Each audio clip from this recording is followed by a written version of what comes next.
Indians, why special on this month, December? Yes, I know. It's month of Christmas celebration. Right. I have to come to bring the best. Are you excited?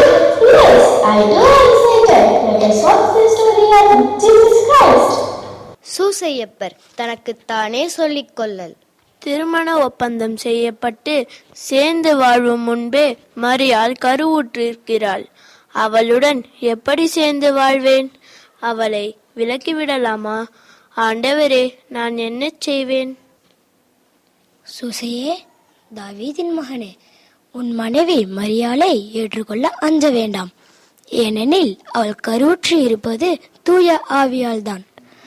அவள் ஒரு மகனை பெற்றெடுப்பாள். அவருக்கு இயேசு என பெயரிடுவீர். அவர் மக்களை அவர்களுடைய பாவங்களில் இருந்து மீட்பார். இறை தூதரே, தங்கள் கட்டளைப்படியே நடந்து கொள்கிறேன், ஆசீர்வதியுங்கள். மாட்டுத் தொழுவத்தில் இறைமகன் இயேசு பிறக்கிறார். பிறந்த குழந்தைக்கு இம்மானுவேல் என பெயர் சூட்டுகின்றனர். உலக மக்களை பாவங்களில் இருந்து காப்பாற்ற பரிசுத்த ஆவியால் தோன்றிய இறைமகனே, இம்மானுவேல், இம்மானுவேல். ஏரோது மன்னனின் அரண்மனை. வாருங்கள் ஞானிகளே, வரவேண்டும், வரவேண்டும். அரசே, வணங்குகிறோம். யூதர்களின் அரசராக பிறந்திருக்கும் இறைமகன் எங்கே இருக்கிறார்? அரசே, அவரது விண்மீன் எழக் கண்டோம். அவரை வணங்க வந்திருக்கிறோம். தயவு செய்து அவள் இருக்கும் இடத்தை எங்களுக்கு கூறுங்கள் அரசே. ஞானிகளே, என்ன கூறுகிறீர்கள்? யூதர்களின் அரசர் பிறந்து விட்டாரா? எங்கு, எப்போது? என்னாலும் நம்ப முடியவில்லையே. தலைமை குருக்களே, மறைநூறு அறிஞர்களே, இறைமகன் எங்கே பிறப்பார்? கூறுங்கள் குருக்களே, கூறுங்கள். அரசே, குழந்தை கண்டிப்பாக பெத்லகேமில் பிறந்திருக்க வேண்டும்.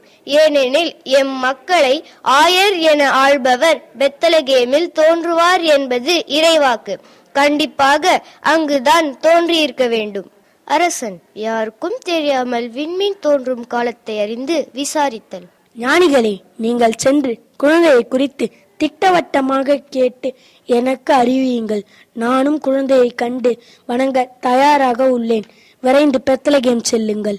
விண்மீனை தொடர்ந்து ஞானிகள் செல்லல். ஞானிகள் முன் விண்மீன் தோன்றி குழந்தை இருக்கும் இடத்திற்கு மேல் வந்து நிற்கிறது. என்ன அற்புதம்! விண்மீன் இங்கு நிற்கிறது. அப்போது இறைமகன் இங்குதான் தோன்றியிருக்க வேண்டும். உள்ளே சென்று குழந்தையை தரிசிப்போம். இதோ இறைமகன் தாயின் கருங்களில் பிரகாசித்துக் கொண்டிருக்கிறார். ஞானிகள் நெடுஞ்சான் கிடையாக விழுந்து குழந்தையை வணங்குகின்றனர்.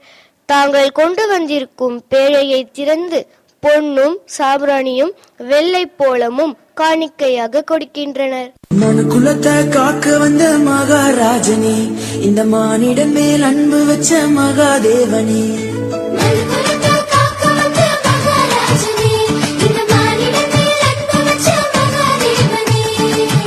எந்த பாவங்களை போக்க வந்தவரே, எங்களை ரட்சித்து நிற்க வந்தீரே.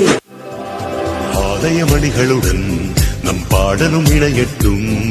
வானவர் அணியோடு இசை சங்கமமாகட்டும். இளங்கதிர்வானம் பூ நம் மனங்களும் ஒளிரட்டும்.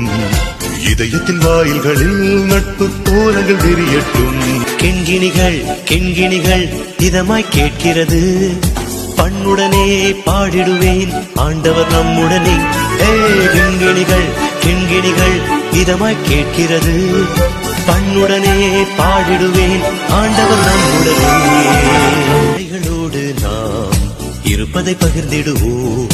அருகினில் வாழ்வோரை கனிவுடன் வாழ்த்திடுவோம். கருணையின் காலம் இது, கவலைகள் தீர்ந்துவிடும். இலையுதிர் காலங்கள் வாழ்வில் இனி இல்லை என்றாகும். கெண்கிணிகள் கெண்கிணிகள் இதமாய் கேட்கிறது. பண்ணுடனே பாடிடுவேன், ஆண்டவர் நம்முடனே. கெண்கிணிகள் கெண்கிணிகள் இதமாய் கேட்கிறது. பண்ணுடனே பாடிடுவேன், ஆண்டவர் நம்முடனே.